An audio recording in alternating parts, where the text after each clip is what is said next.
Hello guys, namaste. Welcome to our YouTube channel. उफ सास बढेर साँच्ची म सोनिया र समीरेको मोबाइलबाट लाइज ओइ अरु हिँड न समीरे दो यो मान्छेलाई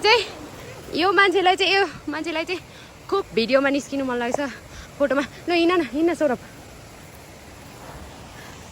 द बोल्नु न तपाईँ पनि आज हामी सेप्ली झर्ना गइरहेछौँ ओखलढुङ्गाको है फेरि हामी ओखलढुङ्गा पुगेको छौँ 1 घन्टा जति लाग्छ होइन धेरै के भन्न सक्दैन भर्खर मुख धोएर आएको खोलामा मुख धोएर आएको यो चाहिँ हाम्रो बर्खाको बेला पानी पर्ने समयमा यो पानी पुरै ठुलो हुन्छ कति धमिलो पानी आउँछ कि अनि अब चाहिँ हाम्रो अघि उता पर्तिरदेखि चाहिँ ओह्रालोमा हिँडिरहेको थियौँ अहिले चाहिँ अब हाम्रो उकालो हिँड्न सुरु भइसकेको छ हामीसँग चाहिँ एउटा मात्र छाता छ कसैले छाता बोकेको छैन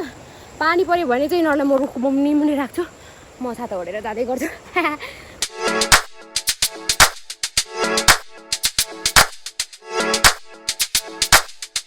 ओके गाइस हामी आधी बाटो पुग्यो होइन आधी बाटो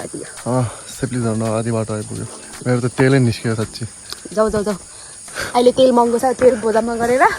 बेच्नुपर्छ काठमाडौँ गएर ओहो मेरो हात त मरत छ है फेरि ठाउँहरू त राम्रो छ राम्रो भएछ तर उकालो फेरि ओह्रालो फेरि राम्रै भनेको हरियो परियो हो कि हरियो मान्छे ए हरियो पञ्चायत हो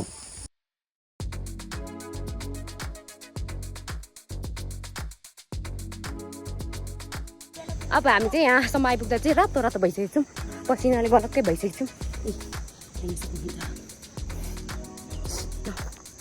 अब हामी चाहिँ अलमोस्ट पुग्न लागिसक्यौँ है सेप्ली झर्ना यहाँसम्म आउँदाखेरि चाहिँ एकदमै हालत खराब भइसकेको छ म चाहिँ अब हालत खराब भए पनि म चाहिँ योसँग 4 पटक आइसकेँ होला सायद अनि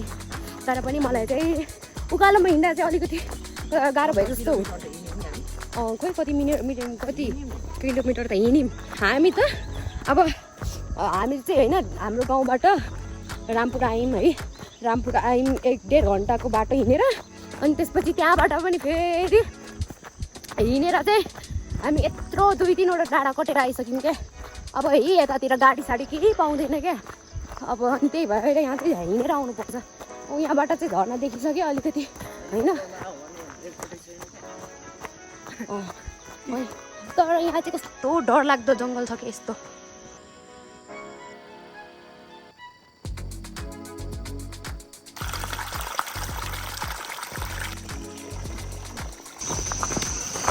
हामी रामपुरदेखि 1 बजी निस्केको अहिले 5 बज्न लागिसक्यो अब कति भनौँ 4 घन्टा 5 घन्टा जति हिँड्यो होइन रिसाउँदै सो अहिले पनि अलिकति हिँड्न बाँकी छ अहिले माथितिर सो बिस्तारै देखाउँला हाइकिङ जर्नी हो यो हाइकिङ भन्नाले पनि एकदम च्यालेन्जिङ हाइकिङहरू छ मेरो लागि तर अर्कोहरू तपाईँलाई अनि खासमा भन्नु पऱ्यो भने चाहिँ यहाँ अलिकति सक्ने फटाफट हिँड्ने मान्छे चाहिँ अलिकति 2 घन्टा 2.5 घन्टामा आइपुग्छ हामीलाई चाहिँ अलिकति टाइम लागेको थियो अझै पनि बाँकी छ केही छैन अब हेर्नु हो गुटुटु झर्ने अब फर्किने बेला त गुटुटु कुद्ने हो अलिकति उता पर्तिर बाटो अलिकति खराब रहेछ है गाडीहरू पनि आउँदैन यो ठाउँमा चाहिँ रोड त छ तर खासै गाडीहरू आउँदैन अब यतिसम्म आइसक्यो होइन अब गिभअप गर्ने त के गरौँ नि होइन कुरा पनि हुँदैन त्यही भने अब हिँड्नै पर्यो अब अनि हिँड्नु पर्यो अब आधी बाटोमा गिभअप गर्नु हुँदैन त्यही हो अब त्यही त गर्नु हुँदैन क्या जति प्रब्लम फेस भए पनि अब अगाडि बढ्नै पर्छ मोटिभेसनल स्पिच दियो भर्खर मैले दिनुपर्छ अब त्यो सबैलाई थाहा छ नि होइन अब होइन हिँडिसकेको आधी बाटोमा गिभअप गर्नु मन लाग्छ होइन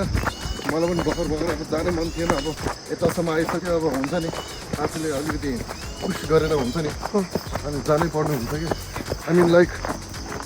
अब ब्युटिफुल डेस्टिनेसनको लागि जर्नी अलिकति हार्ड हुन्छ कि त्यसैले you have to embrace the difficulties and enjoy the destination अब हामी चाहिँ यो गाउँमा आइपुगिसक्यौँ है एकदम सुन्दर गाउँ छ है मकैबारी अनि यहाँ चाहिँ गेट पनि बनाइसक्यो कि यहाँको मान्छेहरूले बनाएको कि कसले बनाएको होला यहाँकै मान्छे होला नि यहाँ होइन यहाँ ठाउँ चाहिँ एकदम पहिला चलेको थियो क्या पहिला होइन पहिला एकदम चलेको थियो कि यो बाटो चाहिँ यो ठाउँ चाहिँ अनि के भन्छ अनि यहाँ होइन नयाँ वर्षतिर न्यु इयरतिर चाहिँ हामी यो यतातिर आउँथ्यो कि मान्छेहरू घुम्नु अब पहिला चाहिँ एकदम पहिला चाहिँ अब कसैलाई प्रायः थाहा थिएन कि अब यता गाउँतिरको मान्छेहरूलाई मात्रै थाहा थियो अनि हामी गाउँतिरको पछि 2021-22तिर चाहिँ एकदम चल्नु थाल्यो है 20देखि यसमा खासै चलेको थिएन जस्तो लाग्यो म सुनेको थिइनँ कि चलेको सेफ्ली झर्ना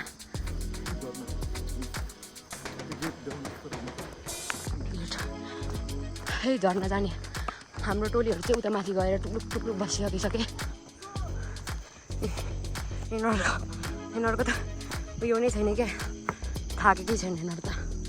थाकेको छ तर केटाकेटी अलिकति पुग्छ क्या सेफ्ली झर्नाको नजिक आइपुग्यो ऊ त्यो पछाडिको सेफ्ली झर्ना हो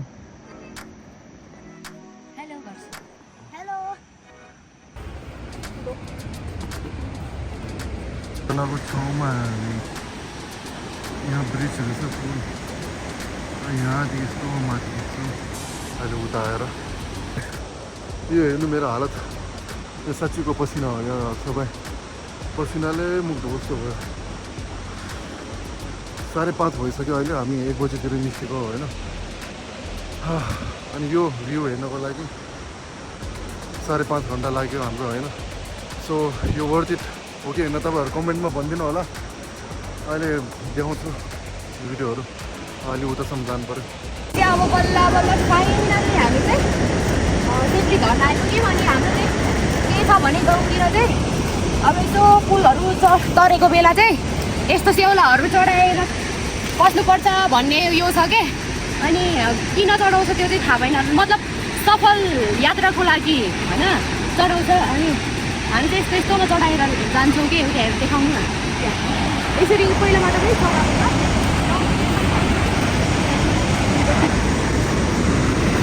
अब मान्ने पनि नमान्ने पनि यो पहिलादेखि गर्दै आएको त्यही भएर हाम्रो गर्नु पर्ने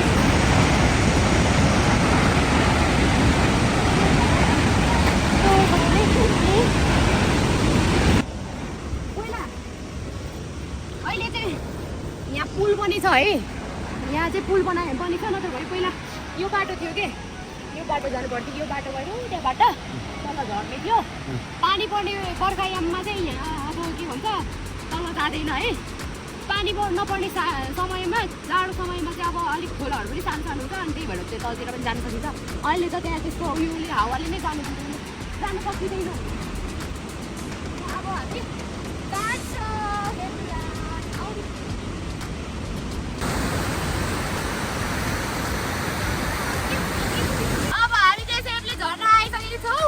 बिस्तारै बोल्यो भने चाहिँ सुन्दैन रे त्यही भएर म चाहिँ ठुलो आवाजमा बोल्दैछु यो चाहिँ ओखलढुङ्गाको दोस्रो अग्लो झर्ना भनेको सुनेको थियो हो कि होइन त्यो चाहिँ थाहा भएन तर पहिला चाहिँ सबैभन्दा अग्लो चाहिँ पोखली भयो यो चाहिँ सेफ्ली झर्ना दोस्रो भनेको छन् त्यही हो हस् धन्यवाद नमस्ते गाइस भर्खर भनेको त मैले अघि मैले क्वेसन एउटा सोधेको थिएँ त 5-5.5 घन्टा हिँडेर यहाँसम्म आएर यो वर्थ इट छ कि छैन अघि मैले क्वेसन सोधेको थियो नि अब मेरो ओपिनियन चाहिँ के हो भने दुःख भयो तर वर्थ इट रहेछ एकदम worth it I mean like यस्तो ब्युटिफुल छ यहाँसम्म आएर मेरो थकान सबै हरायो होइन अब फर्केर पनि जानुपर्छ होइन सगरमाथा चढिसकेपछि मुनि पनि आउनु पर्यो नि भिडियोमा चाहिँ राम्रो देखाएको छैन क्या अलिकति हुन्छ नि अब यहाँ जस्तो चाहिँ छ नि त्यस्तो देखाएको छैन त अलिक वरिपरि घुमाउनु न यस्तो छ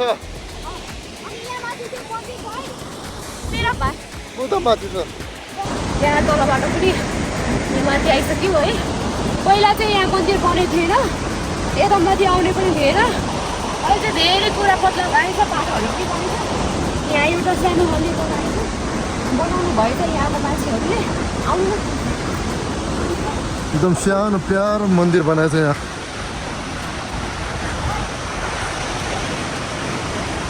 अनि मुनि बस्ने ठाउँ बनाउँछ प्रतीक्षालाई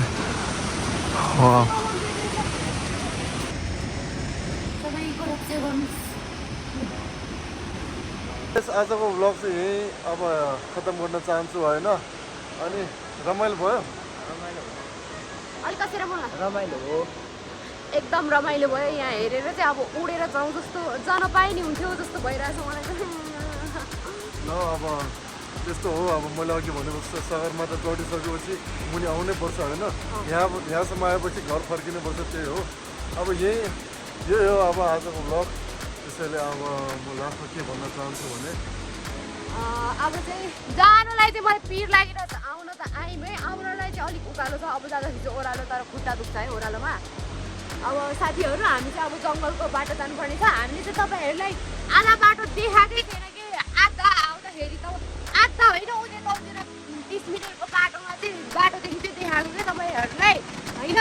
नत्र भने हामी यति हिँड्यौँ 5 घन्टा भनिसकेपछि आफै बुझ्न सक्नुहुन्छ होइन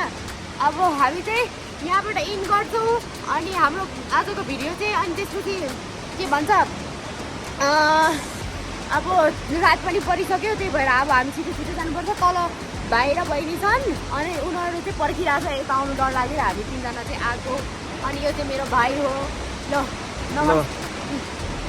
अब गाइस साथीहरू अब by by by by like share comment सबै गरिदिनु होला लाइक सब्सक्राइब अनि कमेन्ट पनि गरिदिनु होला भन्न लाइक सब्सक्राइब गरिदिनु होला मेरो दिदी गरिदिनु होला भन्नु होला यो चाहिँ एकदम लज आउँछ कि यो लज आउँछ एकदमै धेरै बाई बाई